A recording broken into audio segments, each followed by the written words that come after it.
Welcome back to the Fuel Your Legacy podcast. Each week, we expose the faulty foundational mindsets of the past and rebuild a newer, stronger foundation essential in creating your meaningful legacy. We've got a lot of work to do, so let's get started. As much as you like this podcast, I'm certain that you're going to love the book that I just released on Amazon, Fuel Your Legacy, The 9 Pillars to Build a Meaningful Legacy.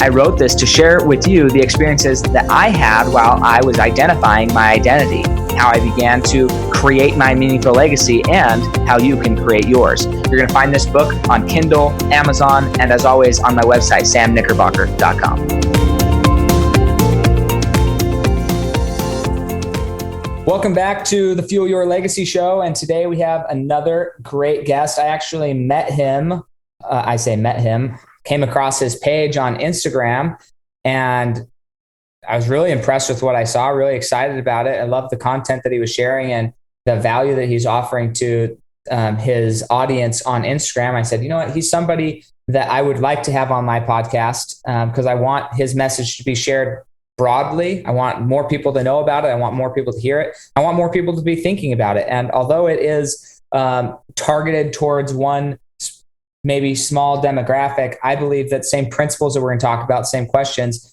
they're valuable for everybody. It doesn't matter what you are or what you think you are. These questions are going to be life-changing regardless. And so his name is Chris Rodack, and his business, coaching business, is called Rising Father. You can go find that on risingfather.com. We are live on Facebook right now. So if you see this live and you want to ask questions, I've got it pulled up right here. So if you comment, I will ask him the question live on the podcast. So you're going to be an active participant of these podcasts now if you choose to follow us on Facebook and set your alerts so that you'll know when I start the next one, so you can ask questions of the guest live. The other side of that is you're only going to get the back half and the front half of this podcast. You'll have to go to YouTube or any podcasting app to get the second half of this conversation. But while we're live on Facebook, I would encourage you to engage and ask Chris your own questions about how you could become a better father, better parent, better carer, and just better human in general. So that being said, Chris, I'm super excited to hear your full story. I gleaned a lot off your Instagram, but I'm curious to see where did you start in life? How did you get to where you are? And why are you so passionate about this aspect of helping men become better men? Well, thanks for having me on your podcast, Sam. Glad you reached out to me. And I like what you're doing. I've got a lot of people that ask me to be on the podcast, but I saw your stuff, and I think that this will be a great fit and that we can offer your audience a good message. So I run Rising Father. It's a brand, it's a community, it's a coaching program, and I'll go back in time. So let's talk about where I grew up. So I grew up in Pittsburgh, Pennsylvania, and come from a big Catholic family. So I have 8 brothers and sisters, 4 brothers, 4 sisters. And we grew up in a 2-bedroom house in a small town outside of Pittsburgh. And we were very tight knit. There's a lot of fighting. There's a lot of waiting in line for our one bathroom and a lot of fighting over food. So it was craziness at home, but we also had an amazing time. Almost everyone still lives around Pittsburgh right now. So probably 2-3 times a month, we have family get-togethers, we have parties, we have dinners, and we're still a very tight-knit group. Almost all of us were sent to Catholic school, so private Catholic school, which has tuition. So my dad had to work a lot. He had a good job, but he put 9 people, or probably the first 6 of us, through private schools, and the last 3 went to public school. But it's expensive. So because of that, he had to work a lot. He had to take on extra jobs. He delivered papers at midnight to 2 a.m. and he took us on those trips with him.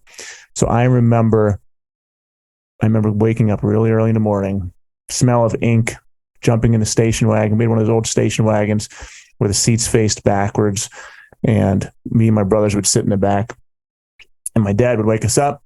We'd go down to the paper place. He'd load up like 500 papers in the back of the station wagon, and we would go deliver papers for hours. And for me, I remember the fumes of the ink and the fumes of the exhaust. And that was what I remember from that. And it was just part of him constantly having to provide for us so that he could give us the life that we had. We weren't rich. We weren't upper middle class, probably lower middle class.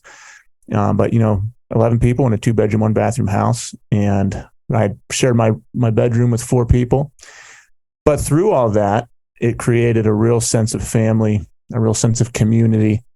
And honestly, one of the things that caused me to make Rising Father was my dad was out working so much.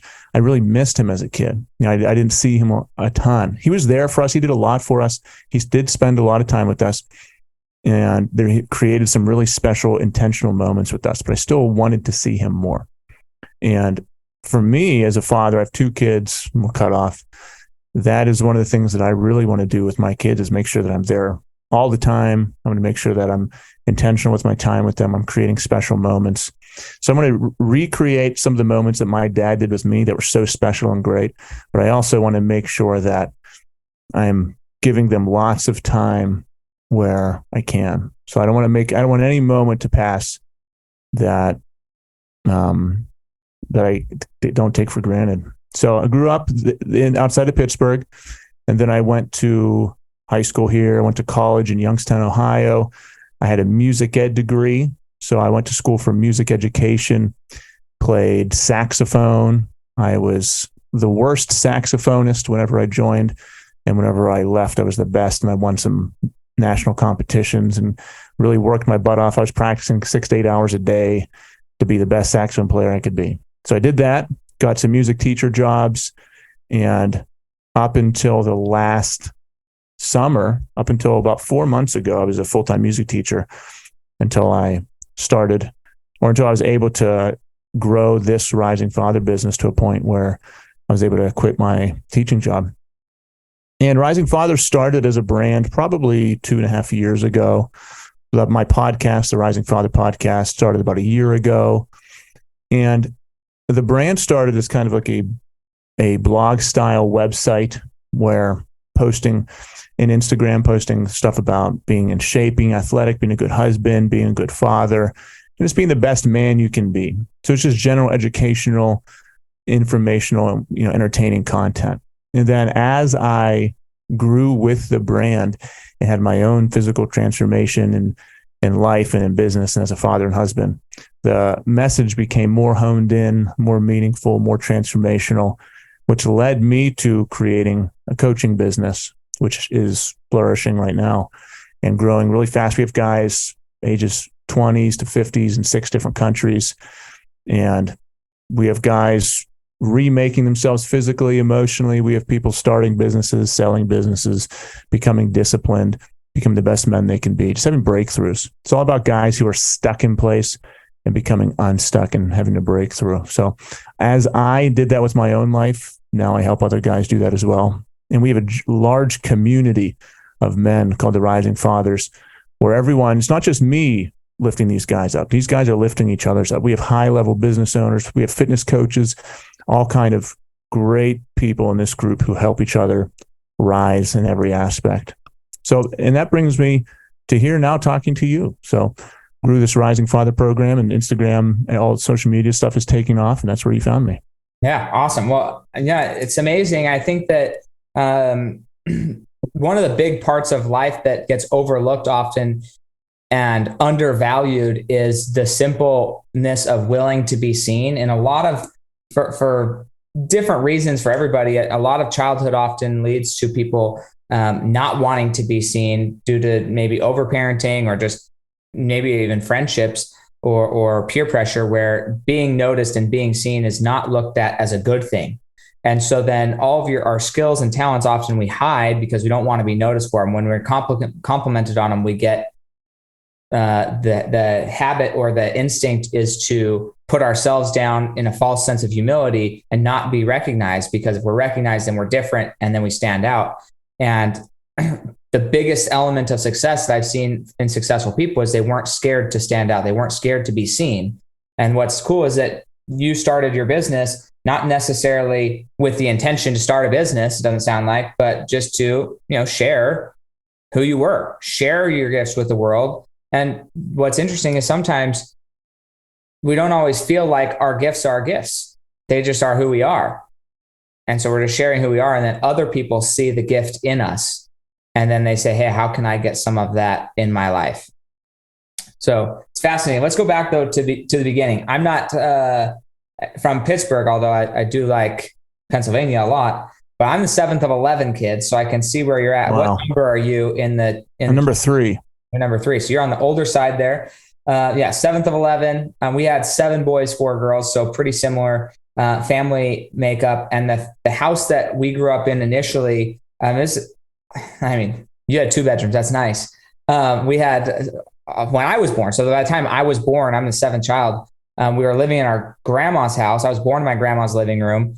And then my dad's a midwife. And then we moved into a house shortly after I was born where there was just 1 room. And my older brother slept out in a 13-foot camper trailer. We had 1 bathroom that was barely a bathroom. Like there was a toilet installed on rough concrete and a shower that had been kind of placed in the corner and hooked up to water, but you could see all the piping, everything. It was just rough. And then even up into my early childhood, we would sleep underneath the stairs. Like I used to say like Harry Potter until I watched Harry Potter and found out he was freaking rich. We had like open wiring, open insulation. It's not quite the same house as Harry Potter's, but I think that one of the notes I made here is, there's an element, and I'm going to use the word crisis, even though it may not have been any one specific crisis, but like hard times build connection. When you're going through things that aren't always fun, I find that builds connection. I'm curious in your life, how have you found that to be true with your family? Things that were maybe less than ideal or crisis-ish that kind of bonded your family together in a way that you don't know, maybe it wouldn't have been the same without that significant experience. My current family. Yeah. Okay. Let's see.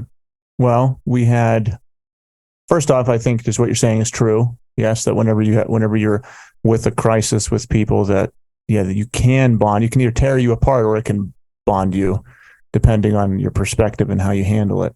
If you are emotionally immature and you don't have strategies to handle your emotions and you don't know how to deal with this, then it could really tear you apart. And that's where a lot of relationships and marriages and families do fall apart.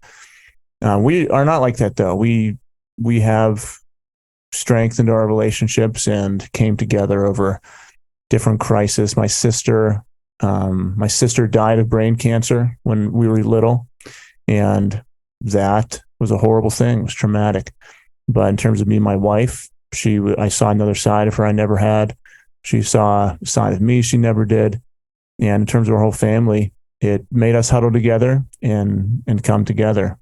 So that can happen. So if the crisis happens, if the trauma happens, and you do not start to turn on each other, then it indeed can strengthen those connections.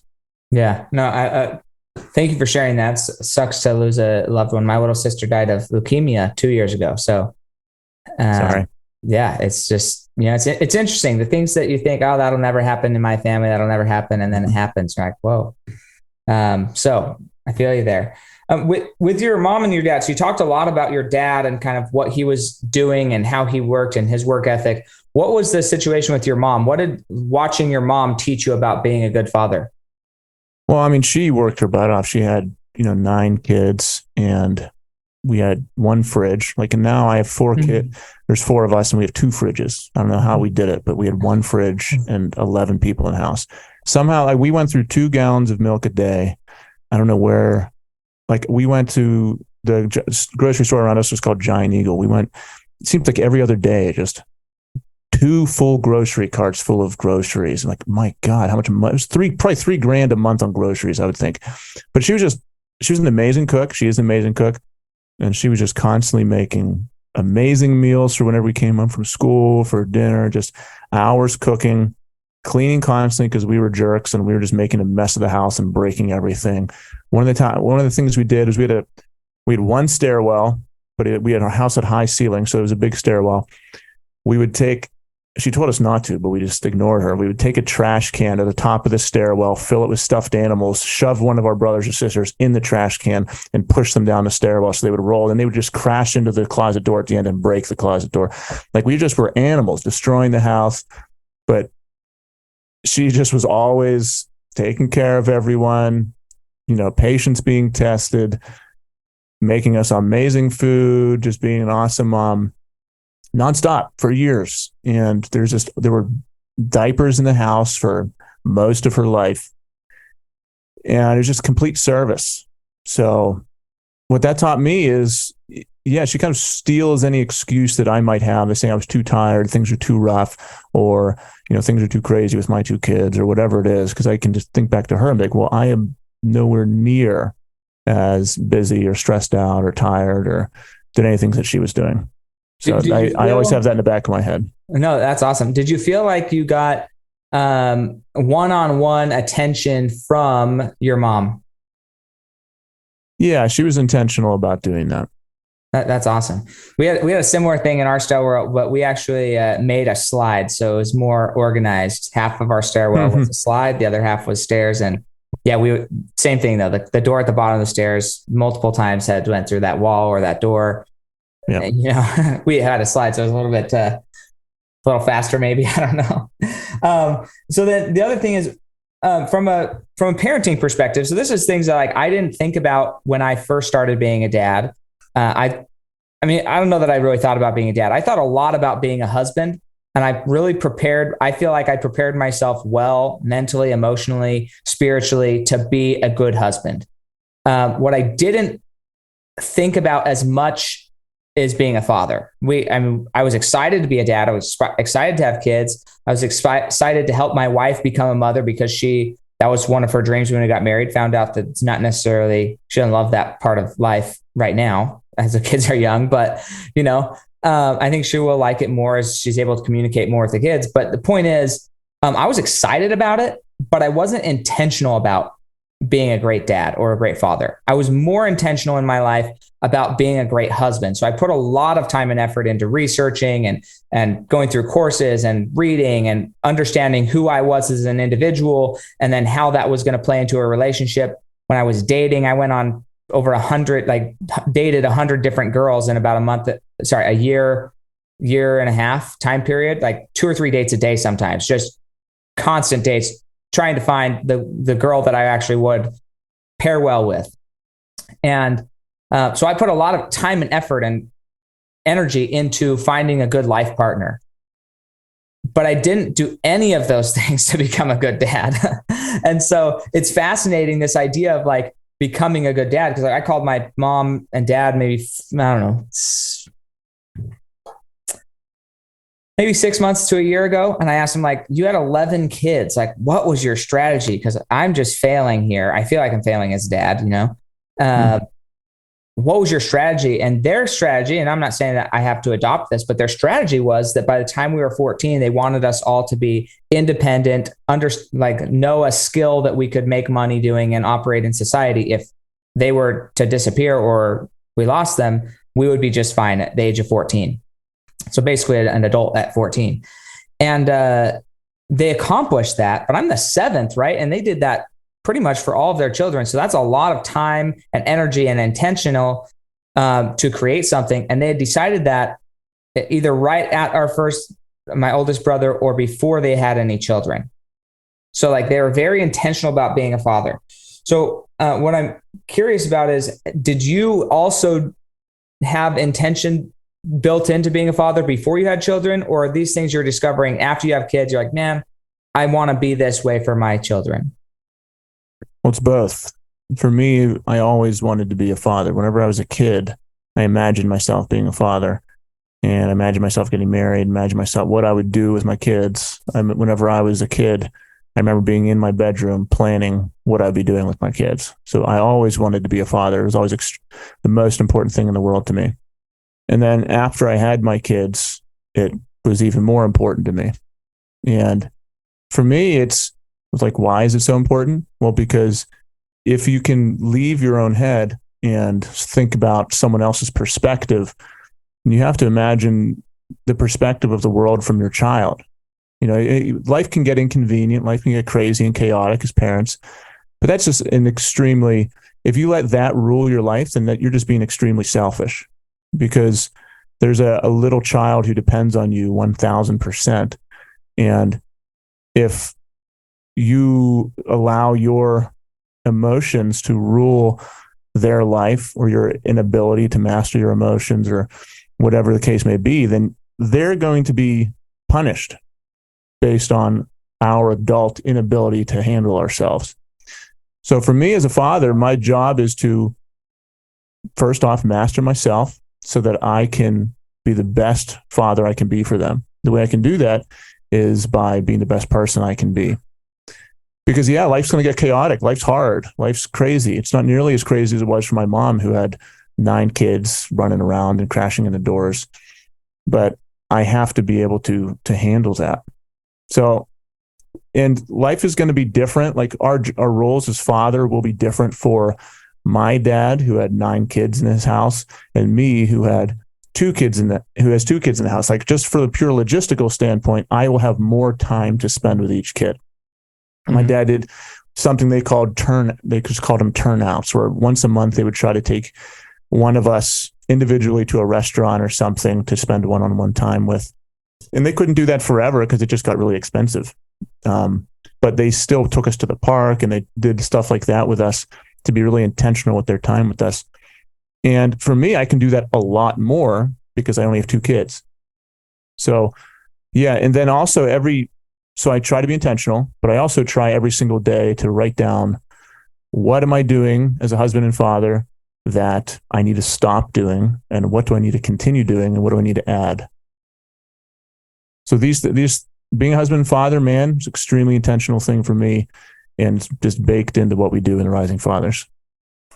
No, that's awesome. So with that, because you're very intentional with that, and you've always, it sounds like from a very young age, you were thinking about being a father. I definitely wasn't. I was thinking about being a husband, and I'm grateful that I prepared well for that. I think that is equally important to both, but it is fascinating to think of imagining your life from your child's perspective and taking that time. My dad worked nights pretty much most of my life. I would say for the first 5 or 6 years, he actually was a stay-at-home dad and my mom worked.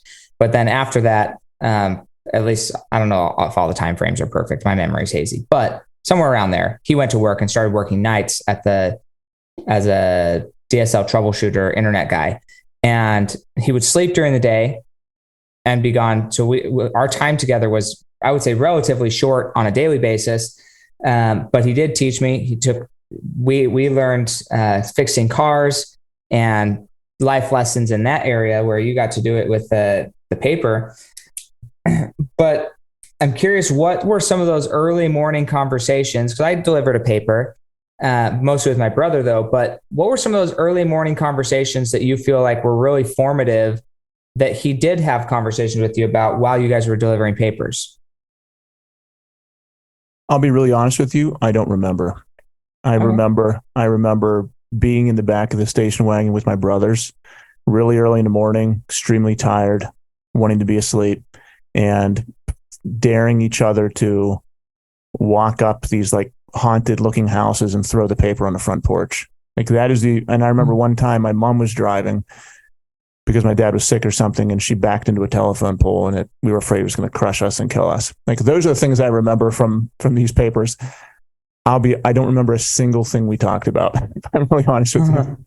No, I appreciate. I'm sure there were conversations happening. Actually, I think my dad talked a lot about having to do things you don't want to do just to provide and to be a hard worker. My dad was a really hard worker, always working. So there were many times when he just said we were going to go out and deliver papers, and we were probably screaming and yelling that we didn't want to. And I'm sure he had many talks with us at that point about, no, get your ass up and deliver these papers because you're going to, because I said so.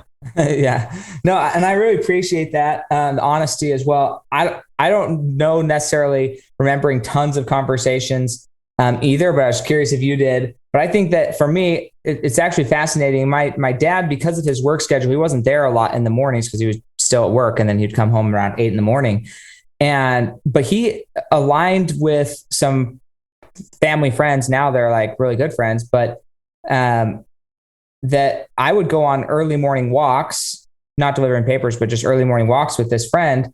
who was, I think he was about the same age as my dad, but who I learned a lot of my life lessons from as far as being a man came from him. But if you talk to my dad, their ideas of what a man should be is very similar. So he provided mentorship, even though he wasn't necessarily there doing it himself all the time. And I think that was really helpful. Something that my father gave me was the gift of mentorship. And I think that sometimes that gets overlooked as well. I'm curious, something you mentioned earlier about, punishment and controlling your emotions. This is something that I don't feel was done well in my childhood, as far as the difference between punishment, discipline, and teaching. Like, I don't feel like there was a clear separation. It was all just kind of meh. And so I've been to therapy for years trying to figure out, hey, what was good? What was bad? What would I not want to take into my family? What would I take into my family? But how do you balance that? Like, the mantle of teaching your children how to be good humans, kind, loving, all those things, while also still having very clear expectations, boundaries, and training them ultimately to be productive, happy, loving, caring human beings. There's nuance to it. You can't be hard and fast rules. You have to understand yourself. You have to understand your kids, and you have to have a different approach for each one. Like, you can't approach it academically, where if you take you read a 10-step program and you apply it to each kid. You have to really understand each child. Because my son and daughter could be born by different families. They're just completely different. My daughter's super organized, laser closeout, color coordinated the night before. My kid likes to go to school, messy hair, hoodie backwards, and mismatched socks. They're just completely different way to approach both of them. But you have to, once again, it's perspective. You have to understand how you're talking to your kids, the actions that you're taking, and how you're coming off to them. Because from a kid's perspective, you're God to them. And if you look at even psychological studies and the actual biology of a kid, any newborn, it could be a pet, it could be a baby, any new thing looks at its parent as if it's omnipresent, as if it's the only thing in the world to them. And we, as adults, we don't remember what that's like. But as a really little kid, they look up to us like we're God. So even if we can get annoyed sometimes, we can get irritated over little things they do wrong. And so when we snap, it's just this horrible, monstrous person just killing them on the inside and just destroying their confidence. So there's nuance to it. You have to have the emotional maturity to control yourself, and you have to have some strategies in place for when my kid does this, I will have this kind of reaction.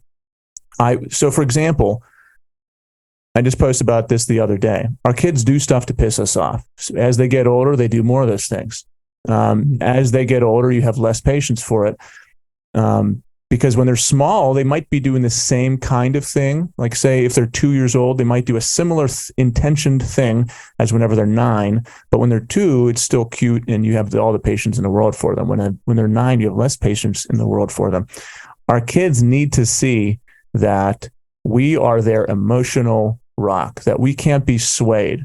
Because if we flip the lid, start screaming and yelling, and lose control over ourselves, then that steals the confidence our kids have in us as someone who's reliable and they can lean on. Because no longer are we someone who can control ourselves, because we can't even, or that can look after them, because we can't even control ourselves anymore.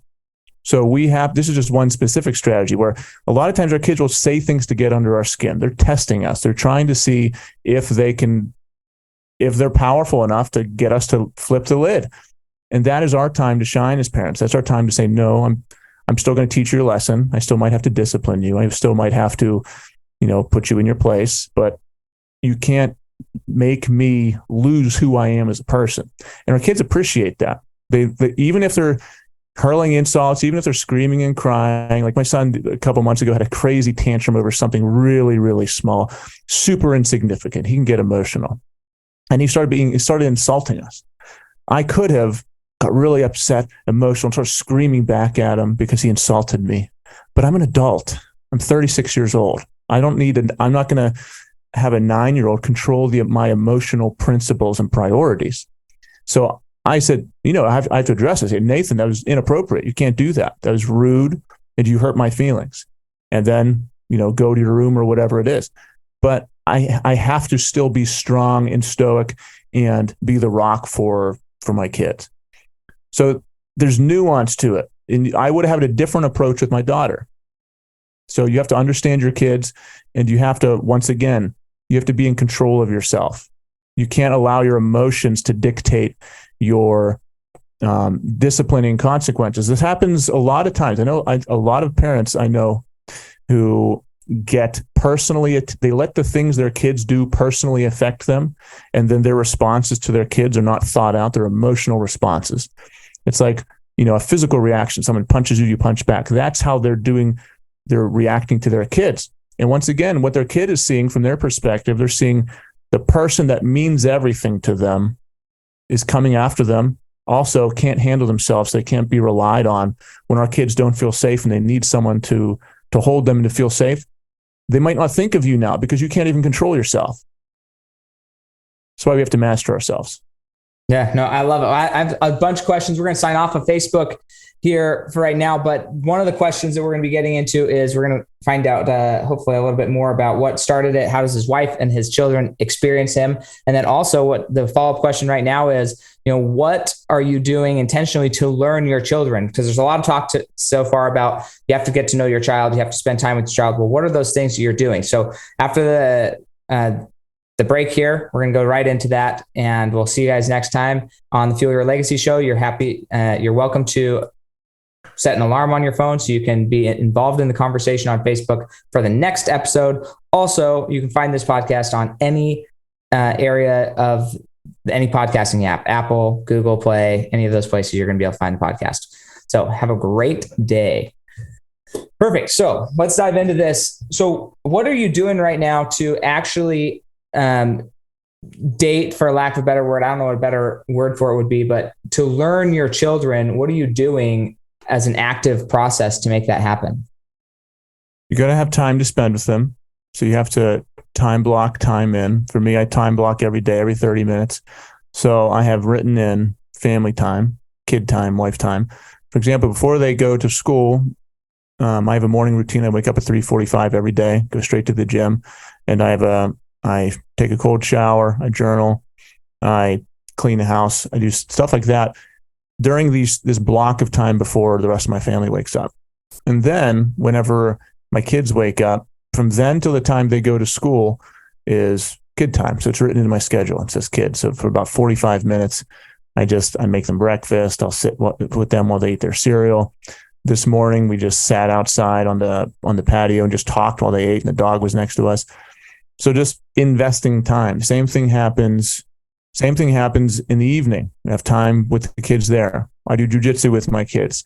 So I intentionally picked an activity that I could do with my kids that helped us both grow, and we could spend time together.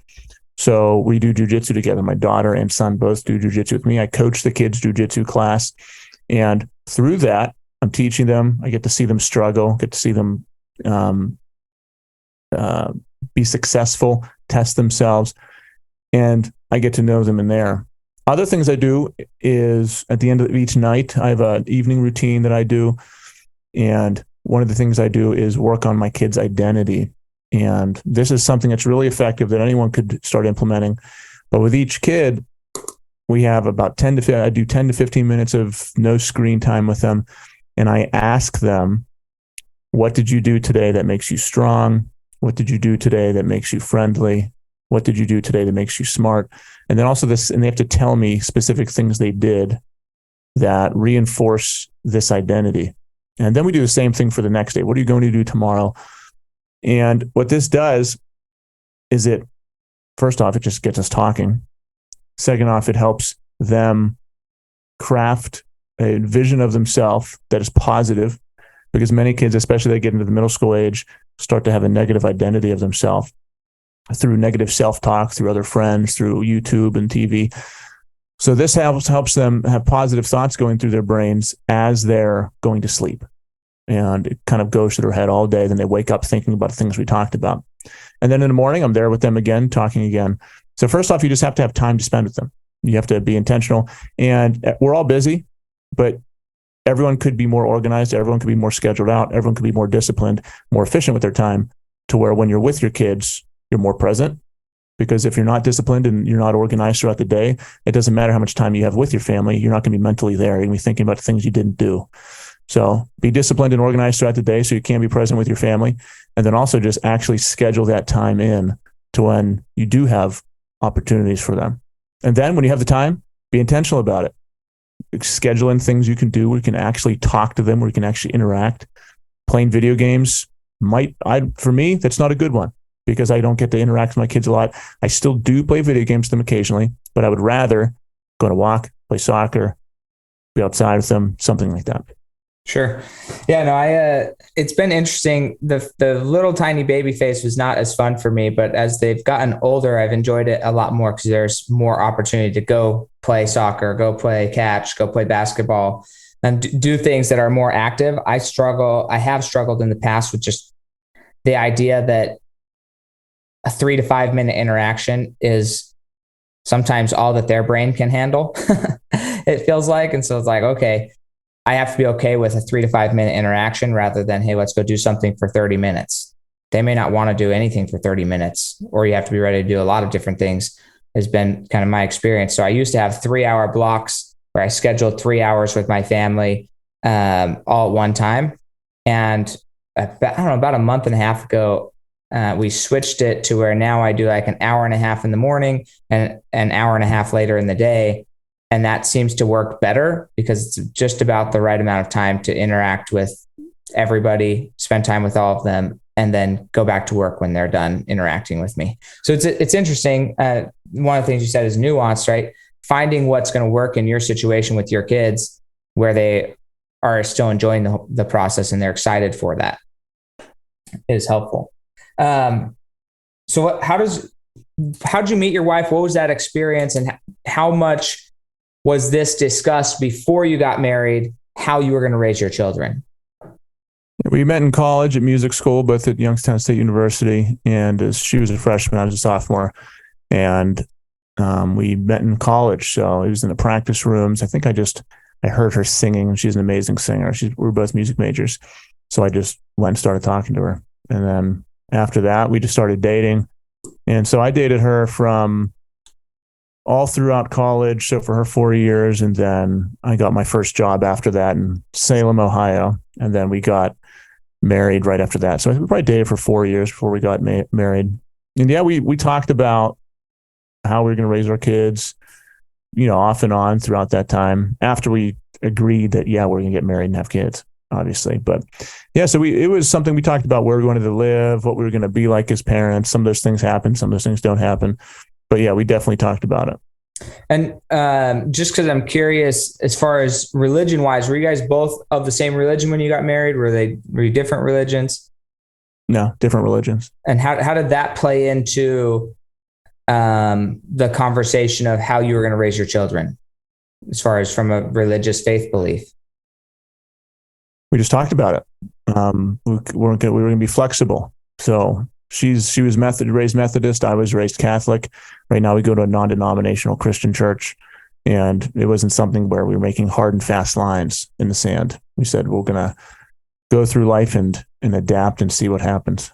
Yeah, no, I love it. These are just a lot of areas that, one, marriage just in general in our society is like, there's a higher than 50% divorce rate. So it's a lot of these things, something I was really passionate about when I was pre-marriage, when I was preparing to get married was trying to identify like what are the things that are most important and what's not most important to me and would be to my spouse, and have a lot of these conversations before. And that's one of the things that although my wife and I, we don't really know what we're doing as parents, like we're definitely still adjusting with where we're at. There's a lot of stuff that I loved about my childhood that it's just really hard to duplicate in our world today. The sense of freedom. I was homeschooled, so we got to like run the town, do whatever. And now if our kids go around the corner, then all the neighbors are like, "Oh my gosh, your kid's out." And it's like, we're in a neighborhood. It's fine. Like they can go up and down the street, but so there's certain just social constructs that are hard to duplicate how I grew up versus how my kids are being raised. But it is fascinating to see that even though we aren't sure what direction entirely, my wife and I have great communication. I think that plays a big role into being a great father, is having the support and confidence of your wife. And vice versa, having the trust and confidence in my wife, because at the end of the day, and maybe you are the same, when you were working, was your wife also working, or was she working, both of you guys, or just you? Yeah, we've both always had jobs. Always had jobs, right?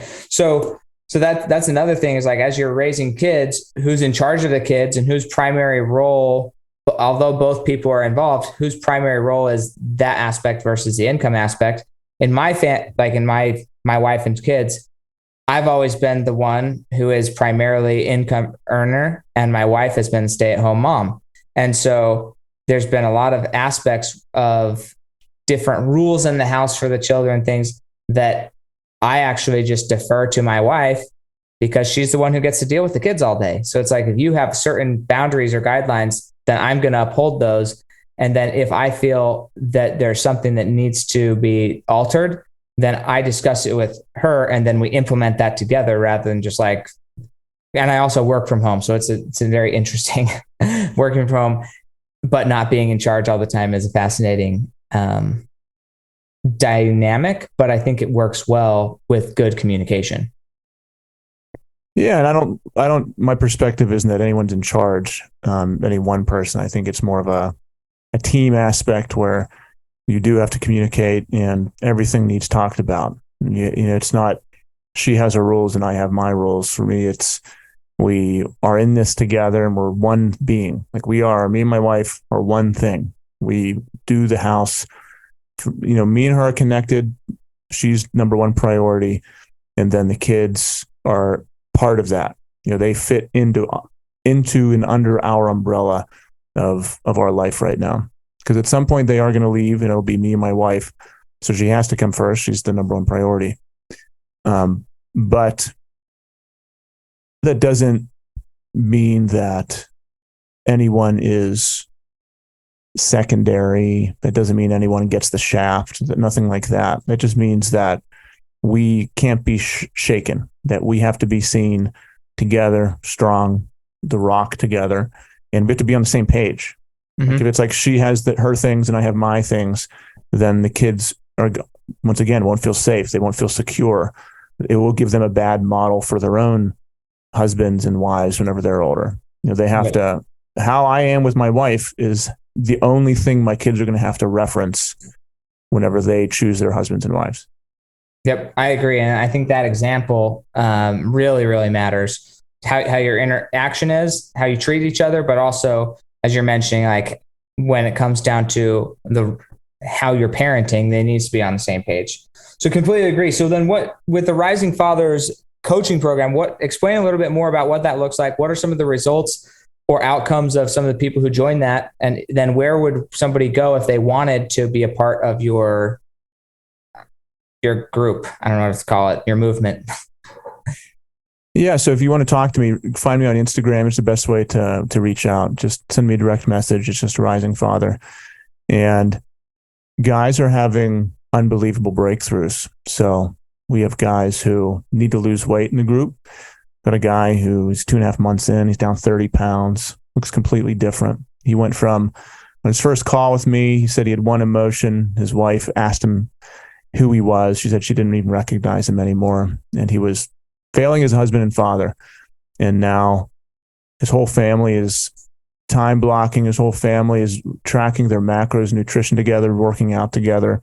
And he was able to sell a business. He's waking up at 3 a.m. every single day, starting a new business, starting a brand that I'm helping him build. So his entire life is changed. He's made about a decade of progress in 2.5 months. Another guy, I have 3 guys who've gone sober over the past 3 months.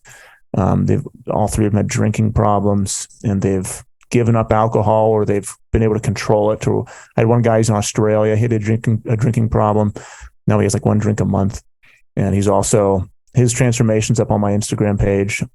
He's also completely transformed his body, also trying to raise a business. I've got a 53-year-old guy, not a father, just a single 53-year-old guy who had a big beer gut, lost it. Now he has bicep veins, and he's also building a business, also creating a brand and inspiring people. I've had multiple guys who are on the brink of divorce with their wives, and now we're having sex multiple times a week, having the best relationships of their lives.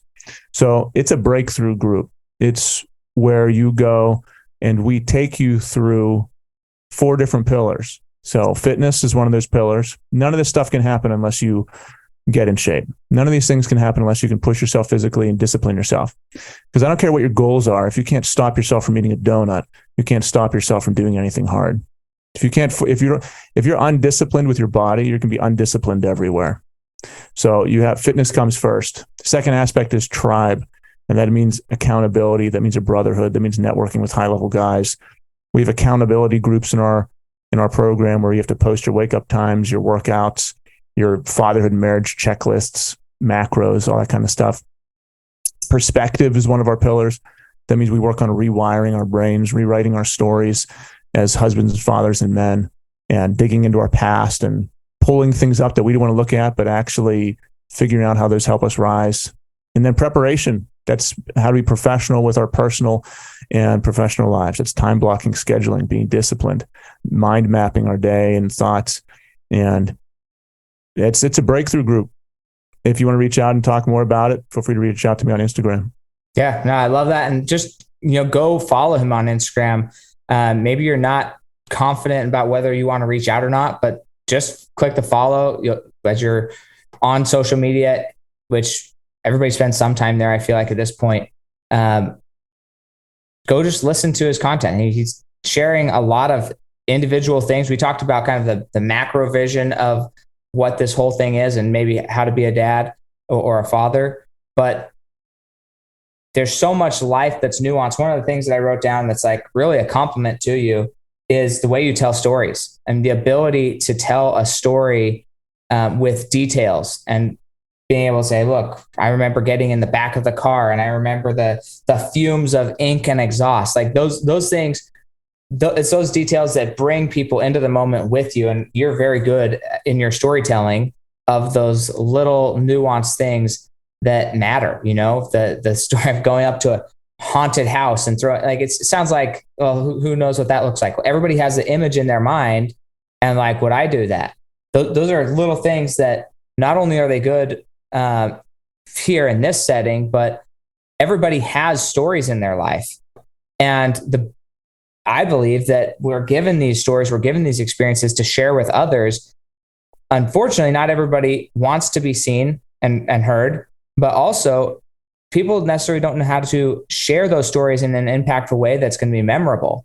And so that's another aspect of, if you go talk to somebody like Chris, not only can he help you process through and help you make the transformations and the breakthroughs, but breakthroughs are great for yourself.